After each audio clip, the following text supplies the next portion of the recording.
Part one of how I got arrested for a CPN apartment. Yo. Alright, so in like 2021, I went and got an apartment in Miami. Let's just say this was like somewhere like in Midtown. It was a new building too, brand new building. I like to play with new buildings too because they don't really have like a tolerance for like CPN. So sometimes when they see them, they don't really know that they really CPNs. They don't really care unless people burn it out. So I seen it.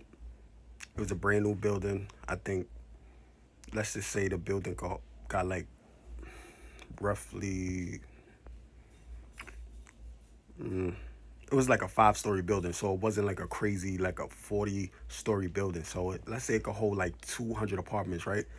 It probably was like 10% full. So I'm like, all right, that's the building. So I'm like, all right, bet everything is everything. All the paperwork gets submitted, and everything is submitted online. Is no in-person stuff. Only time the in-person vibe is to collect the keys, and I ain't even want to do that. I rather I don't even want to say too much on that. Like, listen, I'm about to come get the keys, da da da. So I go in, I get the keys. So the leasing agent was like, yo, you got your ID? I'm like, I emailed you the ID, I emailed you everything, da da da. Only thing I had to give up was the money orders. So I get the keys, go upstairs, double check, make sure the apartment is a little vibe and everything is everything. So I'm like, all right, bet. So past experience, I'm like, listen, I don't like to fully move into anything until like at least 30 days. I guess that's my grace period on if something bad go happen or something. It can happen at any time, but my little grace period is 30 days before I start resting my head and being more comfortable type shit. I don't know if I could curse on this. So I'm like, I bet. It's like, what day is this? This is like day 4. So I'm like, I bet. I'ma just start like getting furniture and doing everything I gotta do. I notice I'm driving and it's police. Like matter of fact, it's like a detective car. If you know, let's just say it's like an unmarked car, like a what's them drones they be having? Like a Taurus? Yeah. So it's like a gray one. I remember the color, and I'm like, yo, I pulled up. And I'm like, yo, why is it a police car here? So you thinking like, okay, police could be anywhere. It could be a domestic violence. It could be they moving in. It could be anything. I'm from New York. I want to know why police is outside. So I'm just like, this is my joint good. I'm checking my emails and everything. I'm like, you know what? Da, da, da. Park in the parking lot. Take the elevator to a certain floor.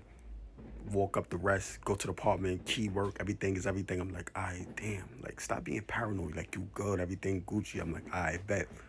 So I do what I do. I order my furniture.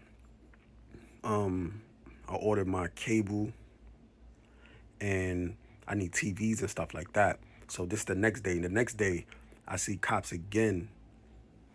Like, it's like a block. It's not really there, but it's like a block away.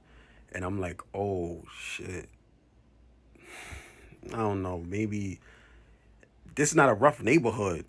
I'm not from Miami, but I lived in Miami for so long that I probably would know that it's not a crazy. It's basically the neighborhood is Upper East Side. If you live out there, you know what that is. I don't want to give you exact streets, but it was like in the 40s and 50s. It was like over there in Biscayne, somewhere around that area.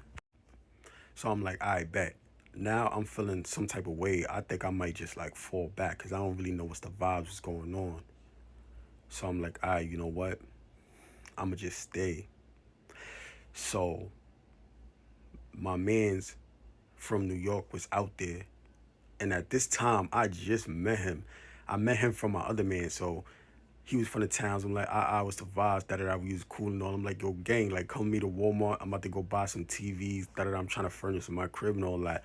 So we go over there to Walmart, and then when I get there, I'm like, yo, I think I got like 275-inch TVs. I got like a BMW M5, so it can't fit. It can't fit in my car. So I went on offer up, and I was looking for like delivery people that deliver stuff. So I'm like, I bet. So I called whoever up, and I was like, yo, da da da, I need you to deliver right here. And I wasn't trying to follow him behind, so I said, yo, bro, I'ma meet you at the address. So what I did was I had 2 phones. So I put one of my phones inside the TV box. You know how you carry the box and you got two ends? And when you can hold them on each end, I put the phone inside of the box so I could track it. So if you was to run off, you already know the vibes after that. So I'm like, all right, bet. So rewind a little bit. Before I left out the crib, I seen a cop car in front of the house again. I'm like, yo, this is crazy. But I'm like, all right, I don't care about none of that. They ain't here for me, da da da. I paid my rent, everything is everything. So I'm coming down Biscayne, and let's just say a lot of y'all don't know what that is. So I'm just coming down the street, and the numbers go from little to high. So if I'm coming from 50th Street and I'm going towards 14th Street, so I get there before the TV guy. So when I'm driving, I'm like 6 blocks away from the house, and I said like, oh, that's the same cop car that was in front of the building. That's crazy. My car in Florida, tents is legal, so you valid, but my joint is like, oh, like I'm 0% all around, and the windshield is like 20%. So I'm black. So my windows was down. So I'm like, I'm gonna lift it up because I don't even want police to see who in this car. So I lift the window up and I roll past. Tell me how the cop do a U-turn, bro. I'm like, yo, what? I'm like, all right, bet. So when he did a U-turn, I sped up a little bit. I'm thinking like, yo, bro, this son about to pull me over. I think I'm about to run. And I'm like, I start thinking, I'd be on YouTube, but I'm like, yo, bro, Miami, like if this was New York, I would have ran. I would have got away too because I know the streets.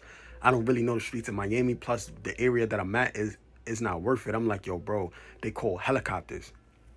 If I ain't think about helicopters, I would have probably ran on them. And I'm like, you know what? I'm gonna just pull over, bro. I'm like, damn, son, you can't be serious, bro. Was it only a week? I'm like, this is OD. So I'm like, all right, bet. So they pulled me over, and then when I'm driving, right? So I see the first cop car when he bust a U-turn. When you get like 9 cars down, it was another cop car. He busted a U-turn too, put the lights on. I'm like, ah man. So I went straight for a little bit and I bust the right turn. So when I pulled over, my foot was on a brake the whole time. I ain't never like put the car in park. The car was in drive with my foot on the brake. I'm like, I bet. So it's like, yo, right, driver's license, registration, proof, insurance. I'm like, I bet. I looked at my mans. I'm like, damn, bro. I'm thinking I'm about to get booked. So I gave him the information. I said, yo, what's the vibes? Like, what happened? He was like, oh, it's investigation. I'm like, I bet. So now, 2 minutes later, 7 more cop cars come, and the same cop car that was in front of the building the first time I ever seen it, the unmarked car came, right? I got 2 minutes. I'm like, oh man, damn. So the detective got out the car and he was walking with a folder, and I seen my face on a bad driver's license that was used to move in the crib. I'm like, yo, bro, I'm about to go to jail.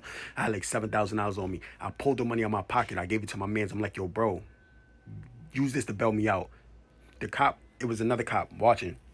She's like, what you doing? I'm like, I'm giving him his money. She's like, that's your money. I said, no, that's his money. She said, why you got his money? I said, oh, I was holding it for him. She's like, nah, give it back to you. I'm like, nah, I gave it to him. I'm like, yo, bro, this your money. I'm like, yo, bro, call my girl. Matter of fact, I was calling. I'm like, yo, da da da, ring, ring, ring, ring, ring. I think she was at work. She ain't pick up. I'm like, yo, bro, let me call my mom. So I'm like, yo, ma, da da da, I'm about to get booked. Call my girl, da da da. This the information. Give it to her, da da da, so I can get bailed out.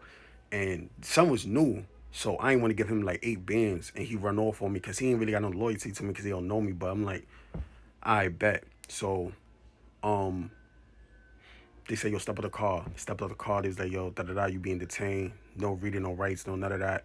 Set us on a curve for like 10 minutes. I'm gonna try to speed this up because it might be a part two. So they was like, I bet.